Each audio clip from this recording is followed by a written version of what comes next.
আমি সাধারণত এলাকাতে গেলে যেখানে বেগুনি, পেঁয়াজু, আলুর চপ মানে ভাজা পোড়া বিক্রি করে সেখানে দাঁড়ায় ওদের বানানোগুলো দেখি। মানে খাই না খাই, ওদের বানানোগুলো দেখি। আমার কেন জানি ওদের বানানো দেখতে অনেক ভাল লাগে।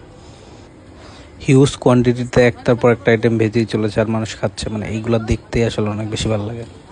তো এবারও গিয়েছিলাম মাগুরাতে। মাগুরা মধুমিতা হলের নিচে একটা ভাজা পোড়ার দোকান আছে। যে কাকুকে দেখছেন ওনাকে অনেকে মাশরুম কাকু বলে, উনি অনেক ফেমাস আর কি মাশরুমের চপের জন্য। বাট আমার ওইখানকার আলুর চপটা বেশি ভালো লাগে। তো এবারে মোটামুটি সব কিছুই অর্ডার করছিলাম। এটা ছিল মাশরুম। মাশরুমটা খেতে বেশ ভালো। এরপরে ট্রাই করি ডিম চপ। আর ডিম চপের মধ্যে ভালো কোয়ান্টিটির ডিম থাকে, খেতেও মজা। এটা ছিল আলুর চপ। আলুর চপটা বেস্ট। মোটামুটি আলুর চপটা আমার ওয়ান অফ দ্য বেস্ট। মানে একটা অন্যরকম ঝাঁজ, অন্যরকম একটা ফ্লেভার থাকে। এটা ছিল বেগুনি।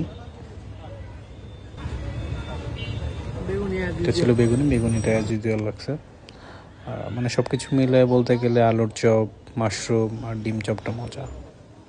আর প্রাইজের কথা বললে এখনও 5 টাকা এখানে চপ বিক্রি হয়, মানে আনবিলিভেবল।